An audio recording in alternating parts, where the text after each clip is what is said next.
komen tuanku mengenai kepimpinan ataupun pemerintahan PMX yang dikatakan PMX ni bakal berdepan dengan tough time bila ada peralihan agung. And I know Tuanku is going to do the same thing dekat sana in the federal level, 100%. And I think Prime Minister is going to have a tough time. Dan juga dinyatakan secara jelas PMX tak ada tim yang bagus. Dia punya kabinet tu tak bagus. I don't know whether he has a good team ke tidak. I don't think he has a good team. ST10, sembang santai tapi sampai. Assalamualaikum dan salam sejahtera. Bersama saya Alim Mustafa dalam podcast Studio Tingkat 10. Dan bersama saya saudara Neo Chu Siong, Ketua Penerangan Pemuda MCA Kebangsaan. Selamat datang Neo. Terima kasih. Okey Neo, kita terus kepada orang kata Neo sekarang ni isu konflik Palestin Israel. Dan kita lihat Neo antara yang terawal lah yang kata memberikan respon awal bila konflik itu berlaku. Dan mungkin Neo boleh kongsikan sedikit isu konflik ini. Baik, saya rasa konflik ni adalah konflik yang bukan baru berlaku. Dah berlaku sejak 1948. Tapi saya amat bangga kita dapat lihat MCA antara parti politik yang antara yang terawal memberi respons terhadap tindakan serangan rejim Zionis terhadap rakyat Palestin di Gaza ni. Dan juga kita antara parti politik utama sebenarnya yang diiktiraf oleh Duta Palestin ke Malaysia itu sendiri yang melakukan lawatan dan memberikan solidariti kepada kedutaan Palestin di Malaysia ni secara fizikal. Kita membuat lawatan, kita menghantar memorandum menyatakan sokongan terhadap rakyat Palestin, khususnya mereka yang menjadi mangsa kepada serangan rejim Zionis ini. Dan bila kita juga lihat Neo, Duta Palestin juga mengadakan kunjungan hormat ke Wisma MCA dan mungkin Neo pun ada buat podcast dengan duta tersebut, TYT Walid. Dan mungkin Neo boleh kongsikan sikit apa yang dikongsikan dalam podcast tersebut. Baik, itu adalah antara inisiatif MCA apabila saya bincang dengan Presiden Datuk Seri Wee Ka Siong. So saya menyatakan hasratlah kita MCA sepatutnya bertindak dengan lebih, orang kata bukan sahaja memberi kenyataan but be more practical dalam menyatakan solidariti dan membantu rakyat Palestin ini. So antara langkah pertama ataupun langkah awal ialah kita mahu membantu Palestin untuk memberi penerangan kepada orang awam, khususnya di kalangan masyarakat Cina yang saya nampak rata-ratanya tidak begitu faham dengan konflik di Palestin ini. Mereka lebih melihat ini adalah antara konflik di antara orang Yahudi dengan orang Arab, ataupun konflik agama. Sebenarnya ini bukan. Ini adalah krisis kemanusiaan. Ini adalah satu jenayah perang yang bagi saya MCA boleh main peranan dalam memberi penerangan yang tepat kepada orang umum, khususnya masyarakat komuniti Cina di Malaysia ini.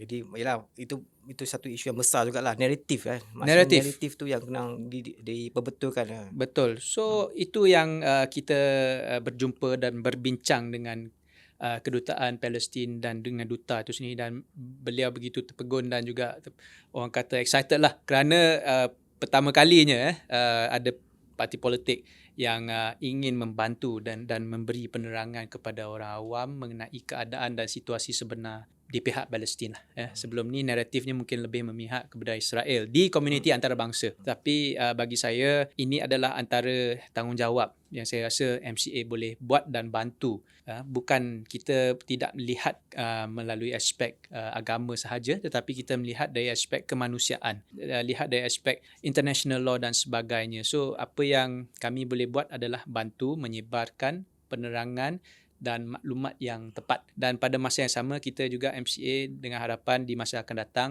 dapat bantu daripada contohnya sumbangan kutipan kepada mangsa-mangsa ataupun rakyat Palestin ini. Ini antara inisiatif yang kerajaan Malaysia telah lakukan melalui tabung amanah bantuan rakyat Palestin ini. So bagi saya MCA sebagai sebahagian daripada kerajaan perpaduan ini juga mempunyai peranan dalam membantu dan menyokong usaha ini. Dan saya perhatikan juga ada kod daripada Duta Palestin masa tu, pemuda MCA Neo pun dia pergi serahkan memorandum tu kan. Dikatakan pemuda MCA antara kumpulan yang terawal datang dekat kedutaan Palestin tu. Betul. Dan macam mana tercetusnya idea nak datang dengan serahkan memorandum dengan ada beberapa tuntutan di pihak antarabangsa, masyarakat antarabangsa, tuntutan kepada tu? Okey, mungkin ini melalui pengalaman saya di Wisma Putra ya. So kita lihat kepentingan dan significance perbuatan sebegini kepada sesebuah kerajaan ataupun negara, di mana apabila kita melakukan kunjungan secara fizikal ke kedutaan, itu menunjukkan keikhlasan kita untuk bukan sahaja berkawan tetapi mahu menolong kawan ya. Dia dalam konsep kehidupan seharian ni sama sahaja. Kalau ada saudara mara yang dalam kesusahan, kita melawat ya, kita pergi ke rumah. Dalam konteks antarabangsa ni juga sama ya. Apabila ada negara yang menghadapi krisis, kesusahan, kita melalui wakil kita mengadakan kunjungan ke wakil kerajaan atau negara mereka, contohnya di kedutaan. So ini satu, orang kata, tindakan yang menunjukkan keikhlasan bukan sahaja MCA tetapi bagi pihak kerajaan Malaysia untuk menunjukkan solidariti dan juga berikan sokongan kepada mereka. Dan ini adalah satu inisiatif yang sangat diterima baik bukan sahaja oleh duta Palestin ke Malaysia, tetapi beliau juga menyampaikan maklumat ini kepada pihak kerajaan Palestin. Dan ini adalah bagi saya kredit bukan sahaja kepada MCA tetapi kepada kerajaan Malaysia yang begitu suportif lah terhadap Palestin selama ini. Dan kita kembali selepas ini. ST10, sembang santai tapi sampai. Kembali bersama saya Ali Mustafa dalam podcast Studio Tingkat 10 dan saya bersama saudara Neo Chu Siong, Ketua Penerangan Pemuda MCA. Dan mungkin kita nak kongsi sikit Neo, pandangan Neo lah. Podcast KS, isunya dijemput Tunku Mahkota Johor TMJ. Dan yang hangat diperkatakan adalah komen tuanku mengenai kepimpinan ataupun pemerintahan PMX, yang dikatakan PMX ni bakal berdepan dengan tough time bila ada perailahan agung. And I know Tuanku is going to do the same thing dekat sana in the federal level, 100%. And I think Prime Minister is going to have a tough time. Dan juga dinyatakan secara jelas PMX tak ada tim yang bagus. Dia punya kabinet tu tak bagus. I don't know whether he has a good team ke tidak. I don't think he has a good team. Mungkin Neo boleh komen sikit. Pasal titah ataupun pandangan daripada Tengku Mahkota Johor ni, saya rasa kalau kita lihat daripada keseluruhan konteks yang dibincangkan itu adalah mengenai cabaran PMX ataupun kerajaan Malaysia. Dan ramai pihak yang lebih tumpu kepada khususnya lah yang nak mengkritik PMX ni lebih ke arah PMX tak ada strong team. Bagi saya, true, I think tough time is ahead of us, but it's not only ahead of PMX seorang. Bagi saya ini adalah tanggungjawab dan situasi di mana kita semua, rakyat Malaysia, negara Malaysia ni perlu hadapi. Tough time ni bukan sahaja dari konteks politik tetapi dari konteks ekonomi, dari konteks antarabangsa dan sebagainya. We are facing a very tough time ahead of us because dengan krisis peperangan yang berlaku bukan sahaja di benua Asia Barat tetapi di Russia dan krisis kelembapan ekonomi di Amerika, di Europe.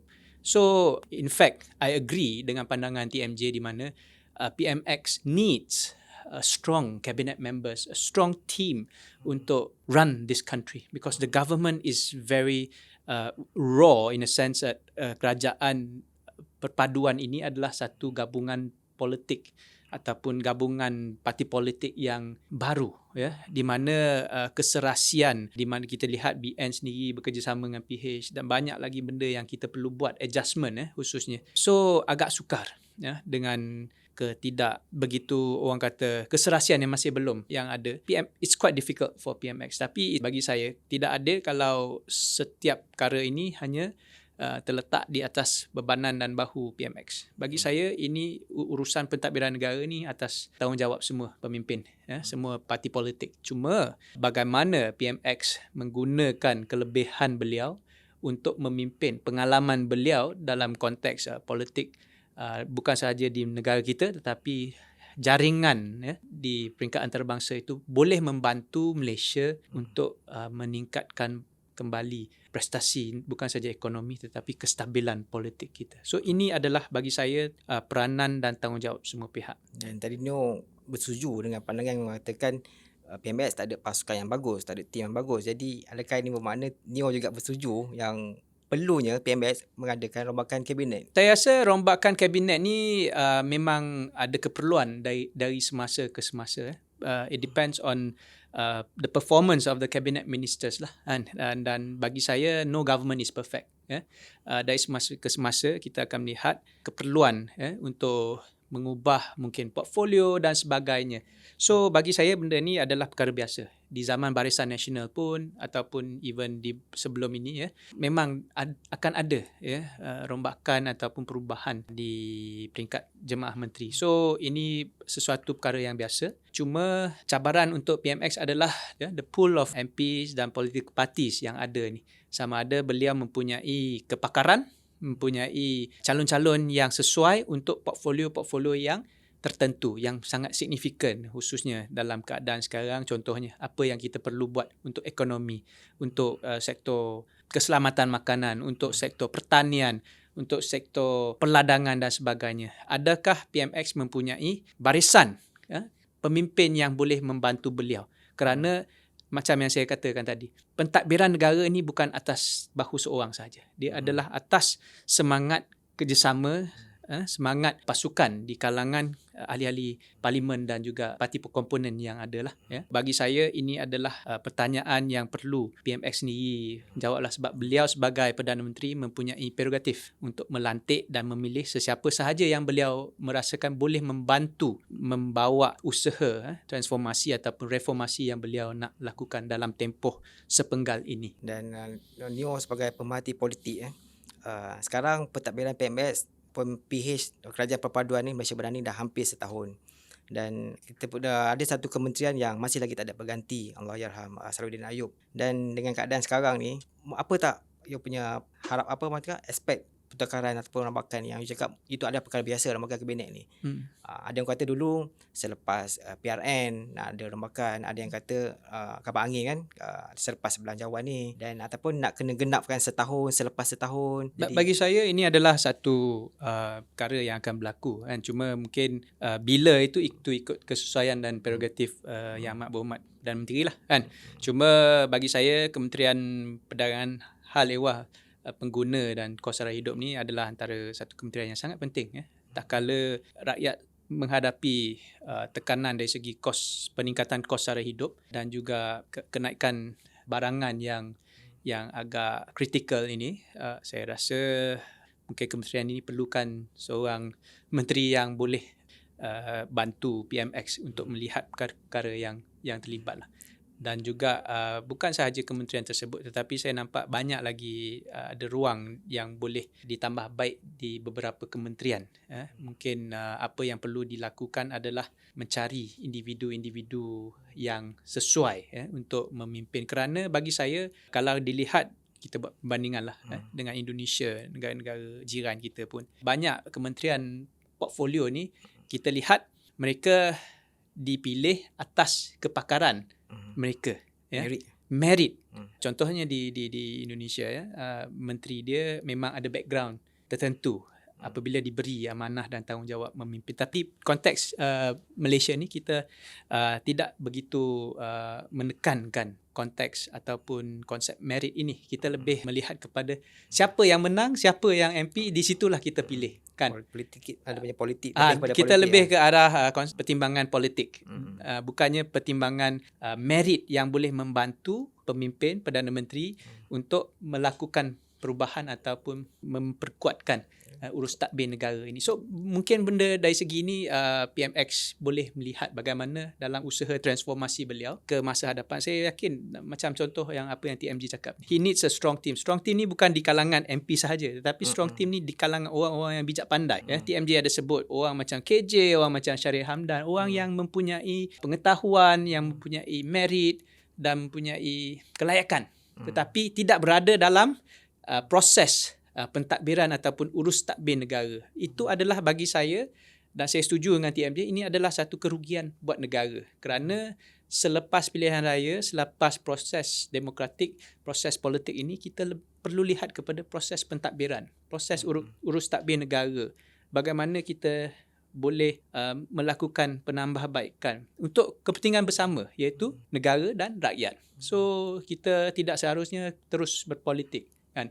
Kalau kita hanya nak memikirkan proses perubahan, pertukaran kerajaan, ini akan menambah bebanan kepada negara dan rakyat lah, sebab asyik bergaduh nak mencari Berebut, ruang, Mhm. nak buat sabotaj dan sebagainya. Bagi saya, pihak pembangkang patutnya mempunyai ruang main peranan dia sendiri sebagai pembangkang untuk memberikan check and balance. Dan pada masa yang sama, kerajaan sepatutnya lebih mementingkan usaha transformasi ataupun reformasi untuk tambah baik urus tadbir negara. Bagi saya, sepatutnya inilah proses demokrasi. Kita ada pembangkang yang konstruktif untuk memberikan check and balance dan juga constructive criticism kepada kerajaan. Pada masa yang sama, kerajaan boleh membuat penambahbaikan dari semasa ke semasa. Dan ya, saya tertarik dengan yang perkataan Mary ataupun tadi, bukan daripada pertimbangan politik. Dan kalau saya ingat saya lah, yang first yang ada presiden dia, Menteri Kewangan dulu masa zaman 2020 lah, Tengku Zafrul, bukan daripada orang politik tapi dia lantik sebagai memegang jawatan yang besar juga, yang tertinggi kan, sebagai Menteri Kewangan. Dan kalau Neo rasa portfolio apa yang sepatutnya pemimpin ataupun menteri itu ada berkelayakan lah. Bagi saya, setiap kementerian, setiap portfolio adalah penting. Bagi saya, kita ada pelantikan menteri kabinet berlandaskan ataupun berasaskan merit. Contohnya lah Menteri Agama, dia background dia memang dilantik dari background Yalah, agama. maksudnya nanti sebagai senator kan. Senator. And then dulu kita ada Tan Sri Idris Jala yang dilantik untuk menjaga EPU kan, masa zaman Datuk Seri Najib. Dan ramai lagi kalau nak sebut down the list. Cuma sekarang ni, as I said, saya tidak menyatakan bahawa MP yang dipilih ni tidak berkelayakan. Cuma saya nampak ada beberapa portfolio yang saya nampak mereka tidak langsung mempunyai pengalaman ataupun pendedahan dalam portfolio yang diberi sekarang. Apa yang mereka lakukan tidak mampu memberi nilai tambah baik kepada kabinet ataupun kementerian yang mereka sedang terajui kan. So kita nampak dengan sangat jelas ada beberapa kementerian yang memang menteri dia tak ada pengalaman. So untuk mereka nak faham tu sendiri perlukan masa kan. So ini dah melambatkan proses reformasi yang PMX nak buat itu kan. So yalah, kita tak salahkan mereka. Mereka pun memang dah tak ada pengalaman dan tak ada pengetahuan. Macam mana dia nak lakukan proses reformasi itu dalam sekelip mata kan. So ini yang membantutkan proses transformasi atau reformasi yang PMX nak capai itu kan. So bagi saya, adjustment boleh buat dari semasa ke semasa. Cuma saya berharap dalam proses rombakan seterusnya mungkin PMX akan mempertimbangkanlah orang-orang yang sesuai di portfolio. Bagi saya, setiap kementerian mempunyai peranan yang tersendiri. Bayangkan dalam satu anggota badan ni, walaupun jari, sekecil-kecil jari ni, kalau hilang jari ni susah juga kita jadi tak seimbang juga, apatah lagi kaki dan tangan kan. So bagi saya, setiap kementerian ada peranan masing-masing. So kalau mereka diterajui oleh orang-orang yang mempunyai pengalaman, pengetahuan dalam bidang yang berkenaan, maka saya yakin proses reformasi maupun transformasi ini akan bergerak dengan lebih laju dan juga lebih berjaya lah. Kita kembali selepas ini. ST10, sembang santai tapi sampai. Kembali bersama Studio Tingkat 10. Baik, Neo sebagai Ketua Penerangan Pemuda MCA kan. Jadi apa you punya visi ataupun move awal you untuk MCA, Pemuda MCA? Baik, sebenarnya saya agak terkejut dilantik ke jawatan yang sangat penting ini. Bagi saya sendiri bukanlah dari background media atau meskom ini. Cuma mungkin ini adalah aspirasi ataupun keinginan kepimpinan parti dan saya amat bersyukur kerana diberi kepercayaan yang sangat berat ini. Yang pertama sekali adalah untuk transform image MCA ni, kerana MCA pada pandangan umum terlalu lama berada di comfort zone ini. Kita tidak mempunyai inisiatif yang baru. So bagi saya ini adalah satu tanggungjawab yang sangat besar. Apa yang saya nak bantu di peringkat pemuda ini adalah membantu parti untuk transform balik image kita. Bagaimana kita nak mendampingi rakyat, bagaimana kita nak memberikan penerangan yang berdasarkan fakta dan bukannya fitnah kepada orang ramai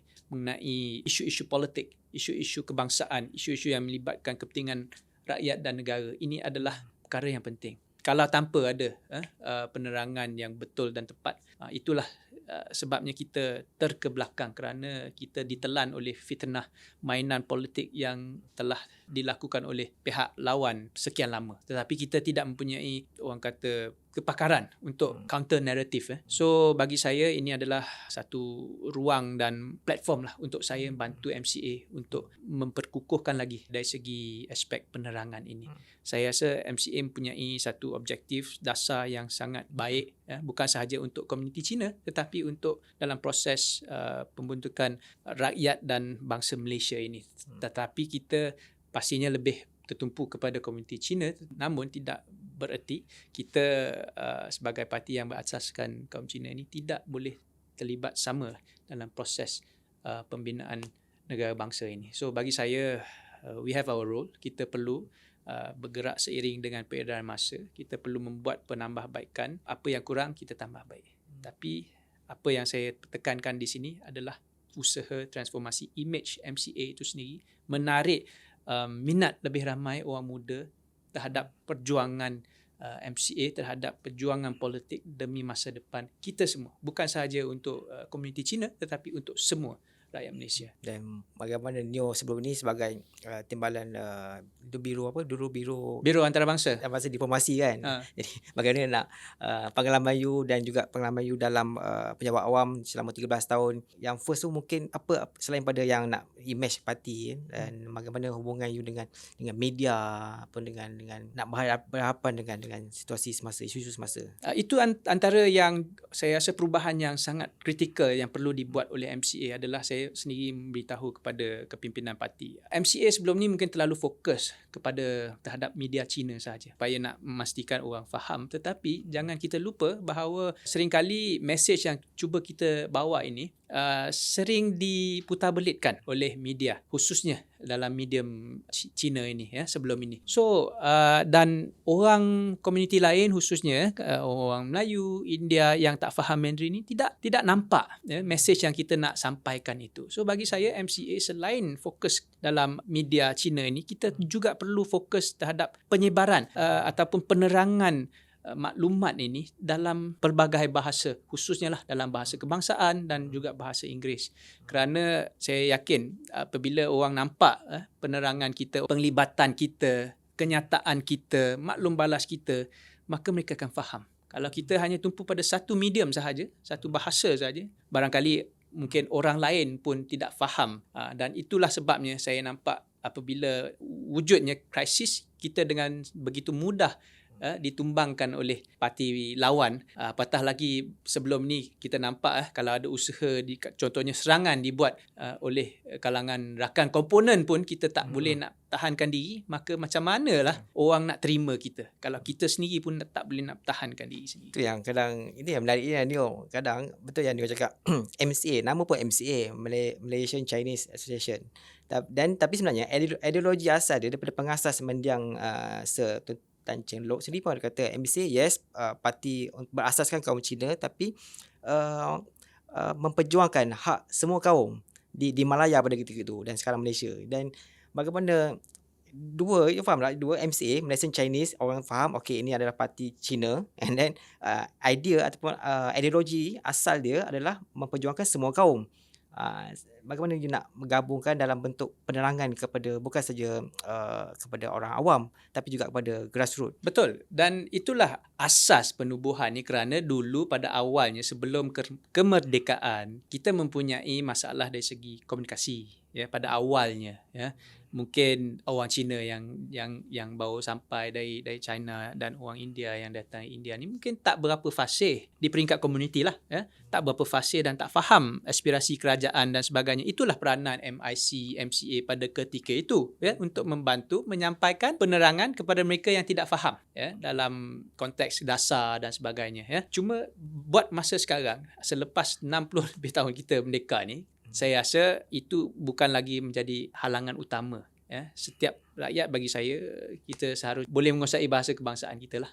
Pada masa yang sama kita mengekalkan bahasa ibunda kita. Tetapi apa yang saya nak kata MCA, peranan MCA ni dia dah boleh orang kata transform beyond memberi penerangan kepada orang Cina saja, tetapi bagi saya apa peranan MCA selepas ni adalah bagaimana kita nak menyatupadukan rakyat, bagaimana kita nak menyampaikan mesej dari konteks kebangsaan, bukan lagi di atas konteks satu kaum saja, tetapi konteks nasional.